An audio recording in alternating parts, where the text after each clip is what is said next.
क्या आप जानते हैं कि एक ऐसा पवित्र दिन आने वाला है जब सिर्फ एक व्रत से आपके पूर्वजों की आत्मा को स्वर्ग की राह मिल सकती है। हाँ, एक ऐसा दिन जब भगवान श्री हरि स्वयं कहते हैं इस व्रत से आपके पाप भी धुलेंगे और आपके पितरों को मोक्ष भी मिलेगा। तो आपके मन में यह प्रश्न आ रहा होगा, यह व्रत कौन सा है? इस व्रत का नाम इंदिरा एकादशी है। तो इस व्रत का पालन कब किया जाएगा? 16 या 17 सितंबर को, क्योंकि छोटी सी गलती से व्रत का पुण्य अधूरा रह सकता है। तो आइए जानते हैं इंदिरा एकादशी 2025 की सही तिथि, व्रत का महत्व और पूजा विधि, पालन का सही समय और वो दिव्य पौराणिक कथा जो स्वयं भगवान श्री कृष्ण ने युधिष्ठिर महाराज को इंदिरा एकादशी की महिमा सुनाई थी। आपका स्वागत है डिवाइन इमेजिन चैनल में और बने रहिए इस वीडियो के अंत तक, क्योंकि यह कथा आपके हृदय को स्पर्श कर जाएगी और आपकी श्रद्धा को और भी गहरा बना देगी। इस साल 2025 में इंदिरा एकादशी दिन बुधवार 17 सितंबर को रहेगा। एकादशी तिथि शुरू हो गई 17 सितंबर 2025 ठीक 12:21 से लेकर, यानी उदया तिथि के अनुसार 17 सितंबर को ही एकादशी व्रत का पालन किया जाएगा। पारण यानी व्रत खोलने का समय 18 सितंबर 2025 सूर्योदय के बाद आप पालन कर सकते हैं। अब आइए जानते हैं इंदिरा एकादशी का महत्व।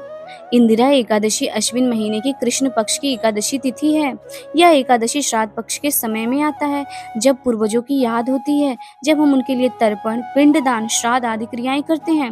व्रत करने से प्रदत्त नियमों से पूर्वजों की आत्मा को मोक्ष मिलने की मान्यता है। जिन पूर्वजों का किसी कारणवश श्राद्ध नहीं हो पाया हो, उनके लिए यह बहुत बड़ा अवसर है। साथ ही व्यक्ति अपने पाप मिटाने, जीवन में शांति, प्रसन्नता और भगवान श्री हरि की कृपा प्राप्त करने की संभावना बढ़ती है। अब आइए जान लेते इसकी हृदय स्पर्श करने वाली कथा। यह कथा ब्रह्मवैवर्त पुराण से है। भगवान श्री कृष्ण युधिष्ठिर महाराज से कहते हैं, एक समय की बात है, सतयुग में एक महान राजा था, नाम था इंद्रसेन। वे महेशमती पुरी के राजा थे। राजा इंद्रसेन की राज्य व्यवस्था सुसंगठित थी।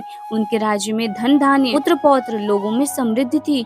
वे भगवान श्री हरि के बड़े भक्त थे। नाम गोविंदा गोविंदा कहकर उच्चारण करते रहते थे, भक्ति और साधना करते थे। एक दिन ऋषि नारद पधारे राजा के दरबार में। उनका रूप दिव्य चमकदार, मणियों जैसा, शांति और भक्ति लिए। नारद मुनि ने राजा से पूछा, हे महाराज, तुम्हारे राज्य के 7 अंग, राजा स्वयं, मंत्री, धन संग्रह, शैल्य बल, मित्र, ब्राह्मण एवं यज्ञ, पूजा और जनता सब ठीक चल रहे हैं?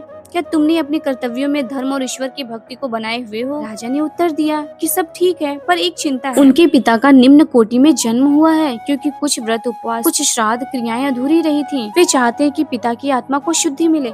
तत्पश्चात नारद मुनि ने बताया कि हे इंद्रसेन, भविष्य में आई इस इंदिरा एकादशी व्रत से, ईश्वर की कृपा से, मुख्य व्रत करने से और श्राद्ध तथा दान करने से तुम्हारे पिता की आत्मा यमलोक से निकलकर वैकुंठ धाम को प्राप्त हो सकती है। राजा ने पूरी निष्ठा से तभी से पालन करना शुरू कर दिया। एकादशी उपवास, भगवान की पूजा, तर्पण और पिंडदान, उन सभी नियमों का पालन किया जो व्रत में निर्धारित है। और जब राजा ने ऐसा किया, देखा कि पिता की आत्मा को मुक्ति मिली, वैकुंठ को प्राप्त हुए। राजा के राज्य में फिर से सुख, शांति, समृद्धि आई।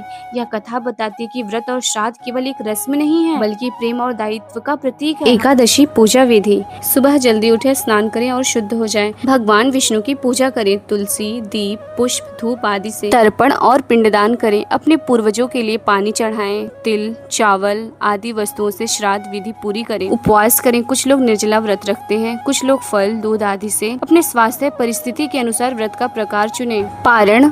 सूर्योदय के बाद आप पारण कर सकते हैं।